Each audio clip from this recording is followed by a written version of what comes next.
Добро дојдовте во новото патешествие по автомобилските меридијани. Денеска ви подготвивме интересен колаж кога го склопивме од новости од сите делови на светот. Најшокантните вести, иако се знаеше дека е само прашање на време, ни доаѓаат од кинеските марки. Пред да дојдеме до нив, ве поканувам да ги проследите флеш вестите.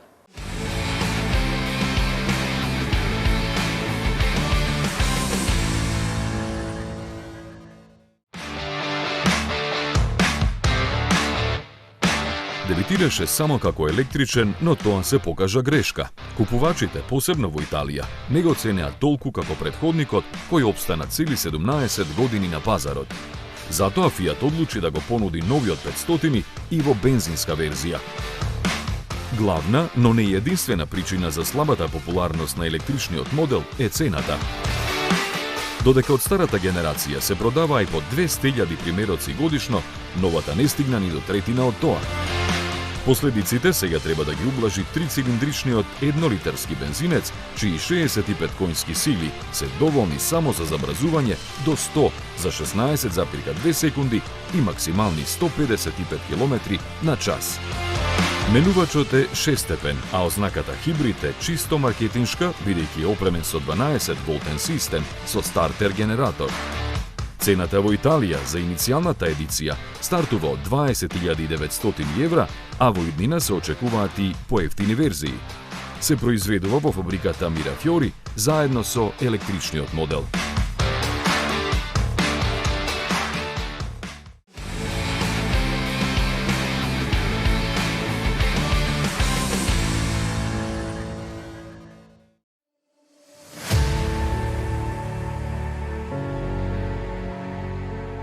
Ќе доживее ли германската автоиндустрија уште еден удар? Иако официјално непотврдено, Мерцедес планира да го пресели производството на електричните верзии на Спринтер во Полска. Според овие вести, фабриката во Лудвигсфелде, покрај Берлин, треба да биде затворена до 2029 година, до кога ќе биде изградена нова во полското место Јавор, оддалечено само 280 км. Сега таму Мерцедес произведува мотори и батерии за хибридните возила. Причината се знае. Високите трошоци за работна рака, кои во Германија се 5 пати поголеми отколку во Полска. Доколку се потврди ова, без работа ќе останат околу 1700 луѓе кои годишно произведуваат по 60.000 возила.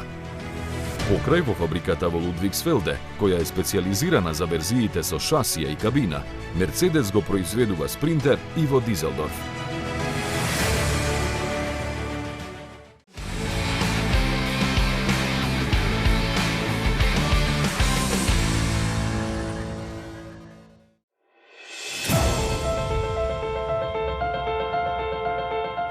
Досегашната пета генерација на Клио не се дава. Иако Рено го представи нејзиниот наследник кој за некој месец ќе пристигне во продажните салони, таа ќе продолжи да се произведува барем до средината на идната година.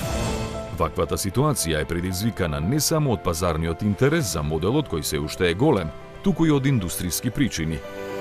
Именно за разлика од новата генерација која ќе се произведува само во Турција, Клио сега доаѓа и од фабриката во Словенија, која ќе се специјализира за електричните модели.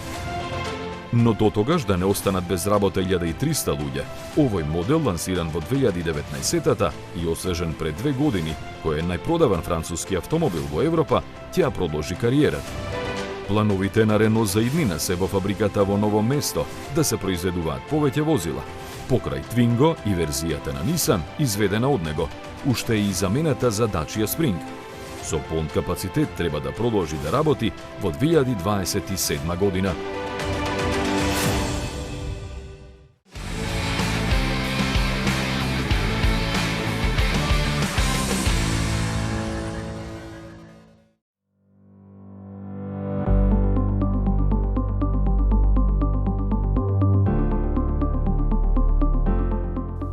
Иако ги забави плановите, Порше вредно работи на електрификацијата. Не само на возилата, туку и на придружните технологии. Инженерите на марката развија бежичен систем за полнење на батериите, кој ќе биде на располагање веќе со лансирањето на електричниот Cayenne. Се состои од два дела: индукцијска плоча која се монтира на тлото и приемник во возилото. Користењето е едноставно, треба да се паркира над плочата. Моќноста на полнење е 11 киловати, а овој систем ќе биде достапен и за другите модели. Се очекува да чини околу 7.000 евра. Што се однесува до електричниот Cayenne, тој треба да биде представен до крајот на годинава. Информациите за него се дозирани. Се знаат само неколку работи, дека ќе има 800 волтната платформа од Macan со електромотори, дури и до 1000 конски сили, дека ќе може да влече приколка тешка 3,5 тони, но и дека бензинската верзија ќе продолжи да се продава.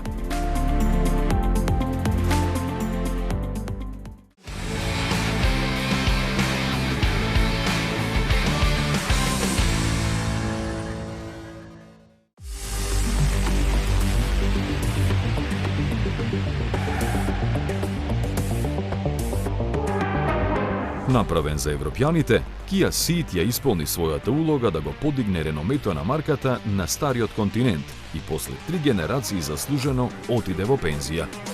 Го заменува K4, кој дебитираше минатата година во Америка, каде се продава и како седан, додека за нас ќе биде достапен само хеджбекот.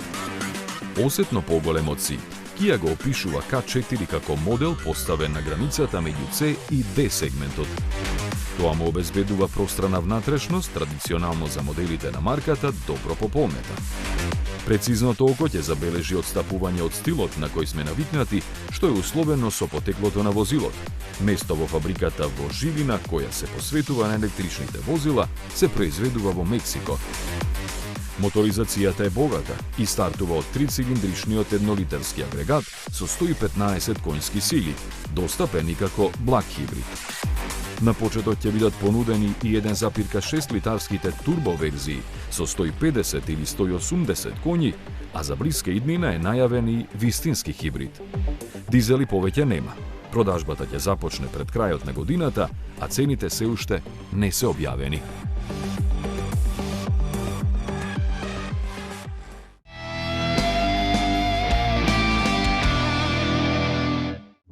Во потрага сте по совршен автомобил?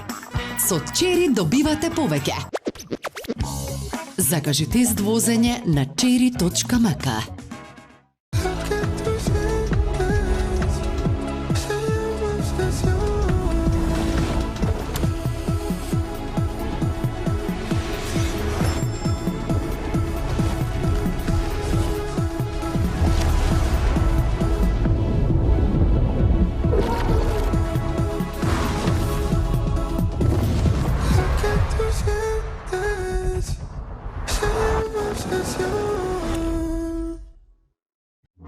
Во потрага сте по совршен автомобил?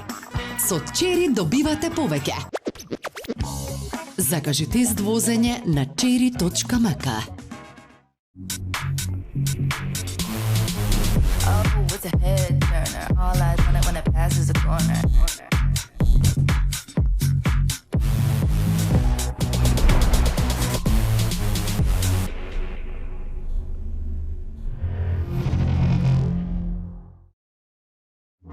Во потрага сте по совршен автомобил? Со Chery добивате повеќе. Закажи тест возење на chery.mk. Метрополис, број 1 радиомрежа.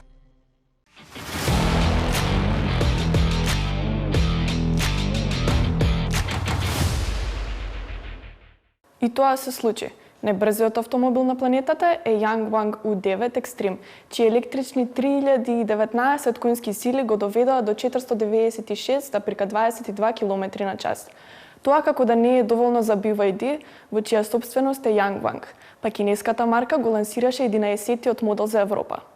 Ниту Leap мотор не седи со скрстени раце и најави дека следните модели за стариот континент ќе се произведуваат во Шпанија.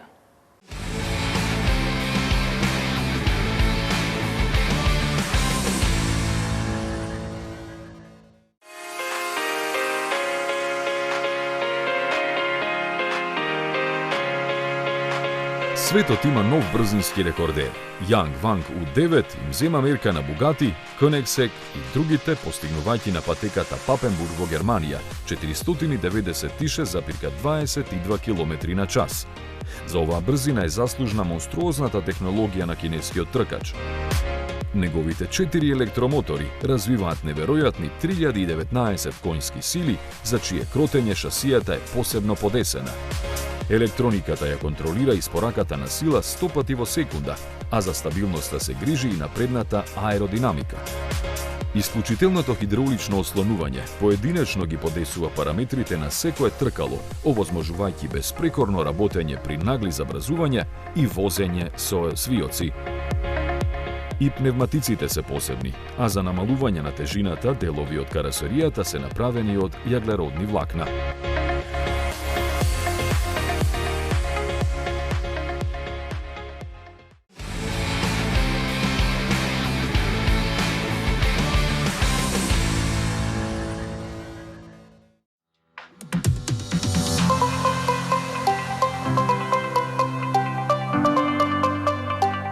Stellantis пошироко ја отвора европската врата за Leapmotor. Возилата од кинеската марка ќе се произведуваат во Шпанија.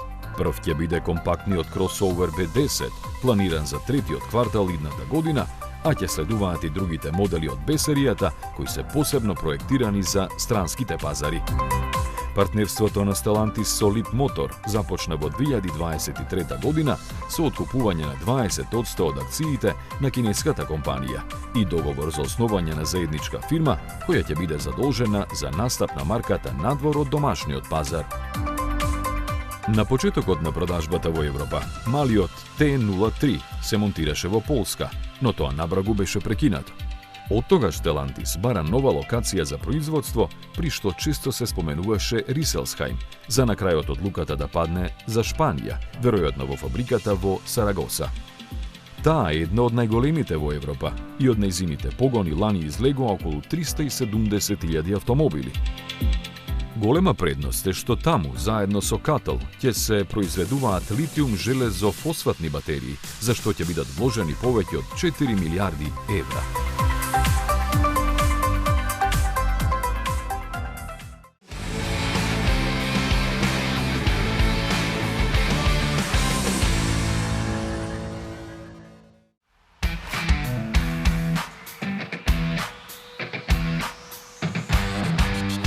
BYD го додаде 11-тиот модел во својата европска понуда, караванскиот Seal 6 DMI Touring.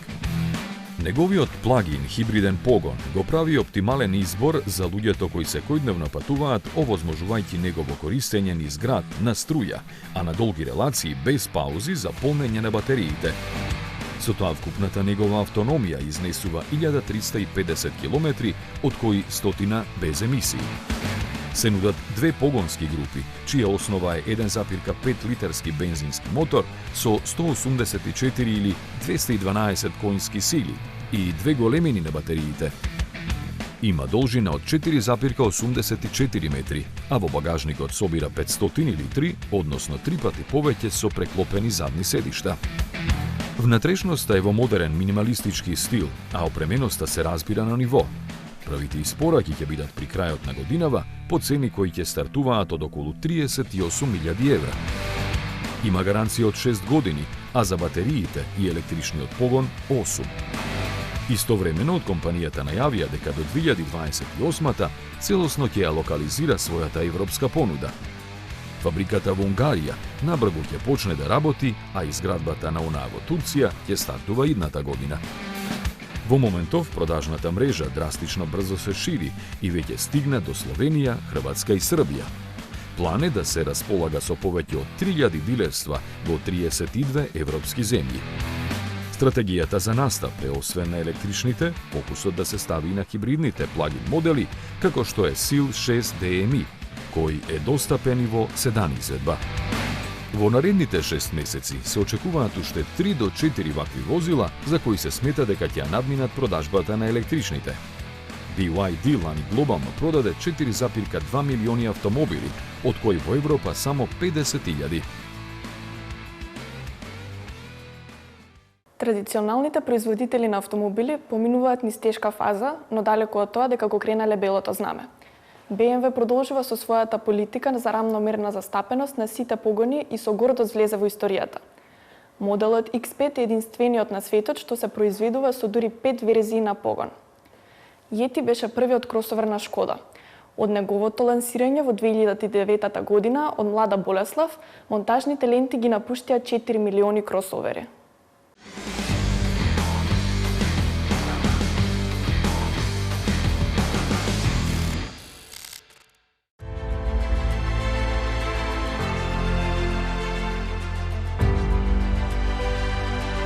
Му недостига само електрична верзија со продолжена автономија, но и без неа идниот BMW X5 ќе влезе во историјата како модел со најмногу погонски опции, бидејќи ќе ги има дури 5: бензински, дизел, плагин хибридни, чисто електрични и со горивни келии.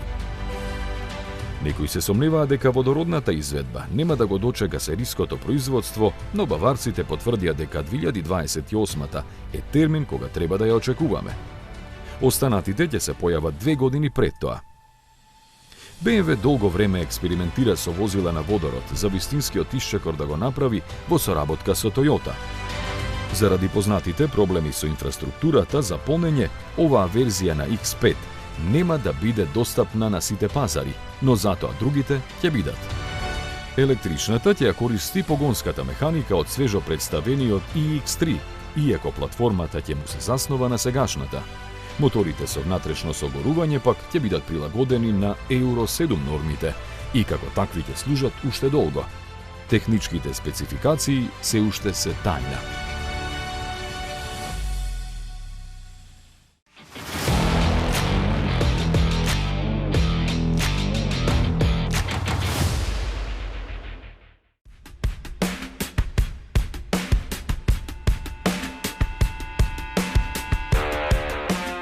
Шкода гордо се пофали дека од 2009 година, кога беше лансиран Yeti, досега има произведено 4 милиони кросовери. Моментално глобалната понуда на чешката марка се состои од 7 модели кои зафаќаат 55% од вкупната продажба. Кумулативно, најуспешен е Kodiaq, кој има освоено 1 милион и 77 илјади купувачи, додека Karoq стигна до 917 илјади. Не заостануваат многу ни Kamiq со 790 илјади и Yeti, за кој се определија 685 илјади луѓе. Значајно е и што електричниот Enyaq во стандардната и купе изведбата стигна скоро до половина од таа бројка, додека помалиот Elroq, лансиран лани, може да се пофали со 71.000 продажба. Покрај во Чешка, Шкода своите кросовери ги произведува уште во Индија, Украина, Виетнам и Казахстан. Малку познато е дека првиот теренец од оваа марка датира од 1966 година и тоа по иницијатива на увозникот на Шкода во Нов Зеланд. Согледувајќи ги потребите на пазарот, тој го има направено на шасијата на тогашната Октавија. Наречен Трека, бил замислен и изведен како робусно возило со ниски трошоци за одржување, наменето за секојдневните потреби на локалните фармери и трговци. Моторот има останато оригиналниот, 1,2 литарски со 47 коњски сили, исто и погонот на задните тркала. Додаден е уште самоблокирачки диференцијал. 4-степениот синхронизиран менувач бил доволен за теренските предизвици и максимална брзина од 110 км на час. За потрошувачката од 11 литри на 100 км, тогаш се сметало дека е скромна. Се има произведувано 6 години, за кои се направени скоро 3000 примероци во повеќе каросериски изведби, од пикап до верзија со 8 седишта. Покрај во Нов Зеланд се има продавано и во Австралија, Фиджи, Самоа и Виетнам. Песимизмот полека ја напушта европската автомобилска индустрија. Оптимистички вести доаѓаат од европскиот пазар, каде во првата половина од годинава се продадени 6,8 милиони возила. Сепак, трендот да се зголеми потребно е да се продадат повеќе возила со пониска цена. Поради тоа, европските автопроизводители се погласно говорат дека треба да се сменат регулативите наметнати од Европската Унија, за да се пласираат мали автомобили по примерот на јапонската класа K, кои би чинеле околу 15.000 евра.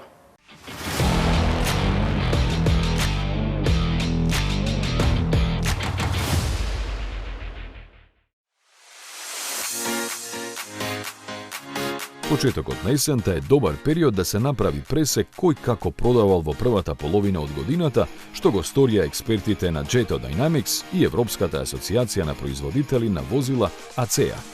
Според нивните податоци, старите играчи добро се држат, иако се соочуваа со доста предизвици, пораст на цените на суровините и се построгите еколошки норми. Како и секогаш, доминантен на пазарот во Европа е Volkswagen, кој на ниво на групација пласираше повеќе од 1,8 милиони возила. Добар показател на правецот во кој се движи е и тоа дека на хибридите и електричните возила отпаѓа 28% од нивната продажба. Далеку за германците, но и со за половина помалку електрифицирани модели, е Stellantis, кој стигна до нешто над милион возила. На позициите зад нив се Renault групата со 700.000 и Hyundai Kia со 541.000 продажби, додека петото и седмото место се резервирани за премиум марките BMW и Mercedes. Меѓу нив се наоѓа Toyota, во чија продажба електрифицираните возила учествуваат со дури 86%. Следува Ford и како изненадување кинескиот Geely, кој со својот силен продор во Европа освои малку над 200.000 купувачи.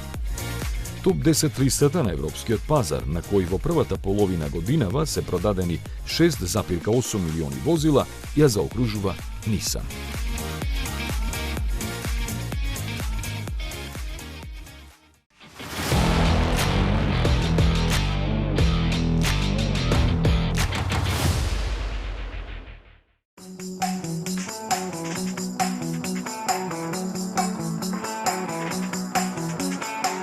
Не е прв пат некој да побара, но сега изгледа најсериозно. На Европа и треба еквивалент на јапонските K-Car автомобили, мали, ефтини и електрични. Или по-конкретно, со цена од 15.000 евра и автономија од 100 километри. Европската автоиндустрија се залага за нив малку да бидат олабавени нормите, за да можат да се развијат и произведуваат со споменатите параметри. Како одговор на тоа, Европската комисија покрена иницијатива, сигнализирајќи дека има сериозни намери да ја направи електричната мобилност достапна за поширок круг граѓани. Истовремено и да ја засили конкурентноста на европската индустрија на глобално ниво. При тоа секако се мисли дека тие возила треба да се произведени во Европа со делови и компоненти од европски доставувачи. Се споменува и воведување на посебни стимулативни кредити кои би ја поттикнале побарувачката. Умно замислената и стратешки одлично надградуваната стратегија на јапонците, веќе скоро 8 децении, успешно ја дефинира нивната K-Car класа возила, која денес опфаќа 40% од пазарот.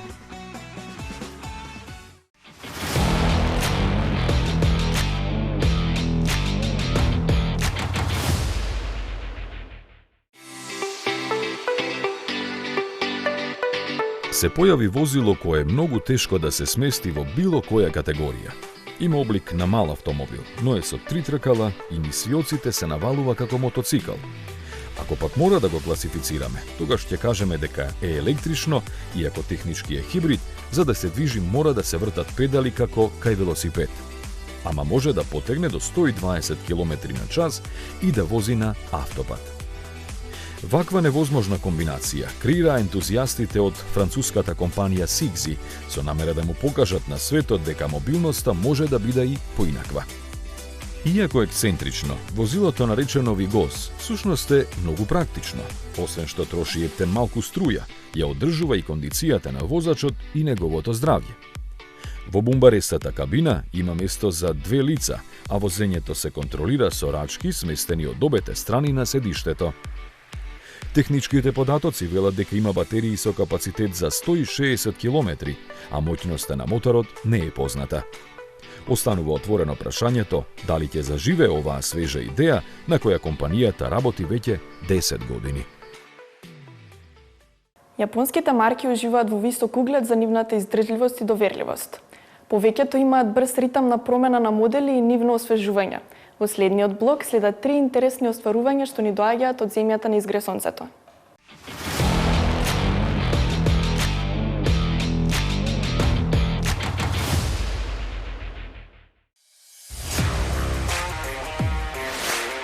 Toyota стартуваше со продажба на своето најскапо возило, електричниот e-Palette.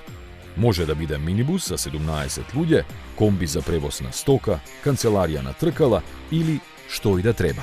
За прв пат беше покажано на CES во 2018-та како целосно автономно возило, а на Олимписките игри во Токио служеше за превоз на спортските и официјалните лица, но не помина славно.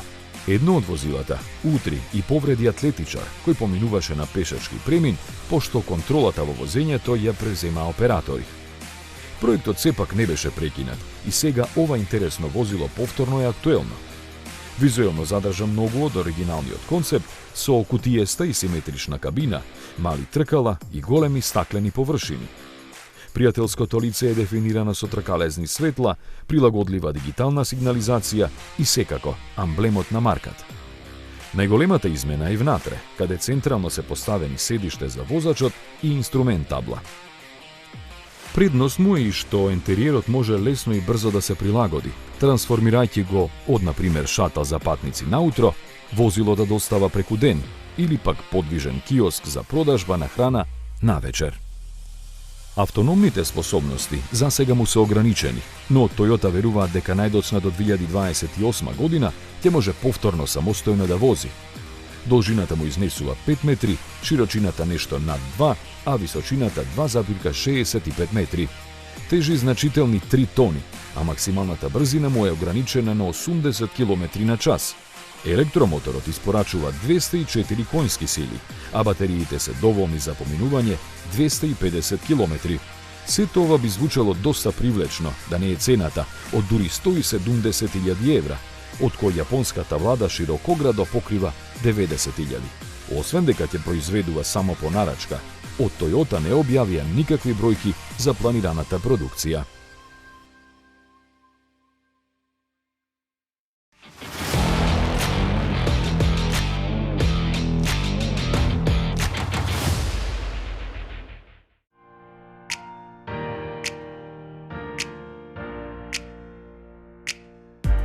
Како што беше најавено пред некој месец, Mitsubishi го представи новиот Eclipse Cross, кој сега е електричен.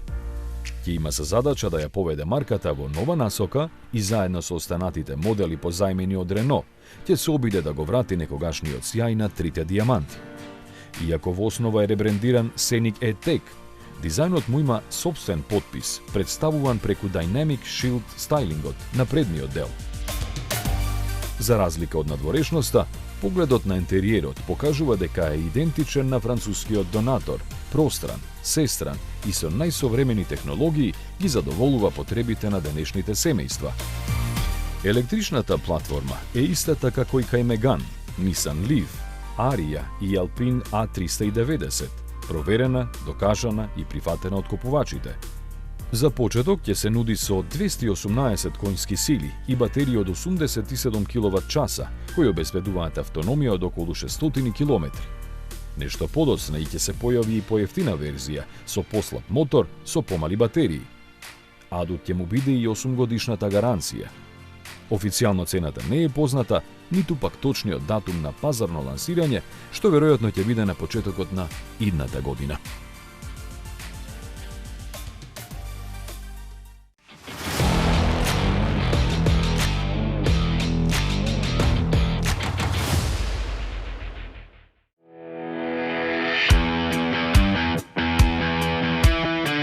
Пристигнување на пазарот после лансирањето на новата серија кросовери кои имаат погон на задните тркала, Mazda се врати на популарниот CX-5, кој глобално има освоено скоро 5 милиони купувачи.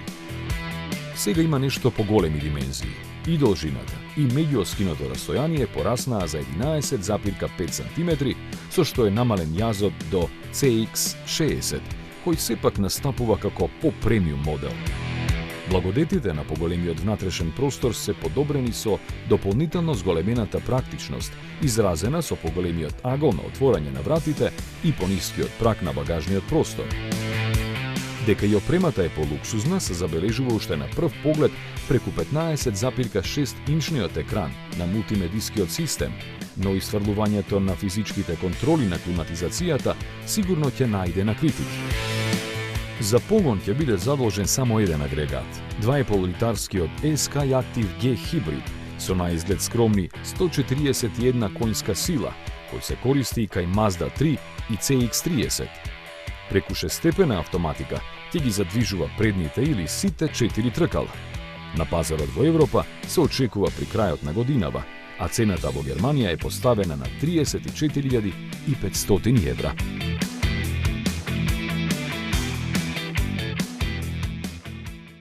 Со ова ја заокружуваме денешната епизода на Автомагазин. Секојдневно сме ви достапни на нашата веб страница и YouTube канал, а на поклониците на Старото школо им закажуваме и средба идната сабота на истото место и истото време. До гледање!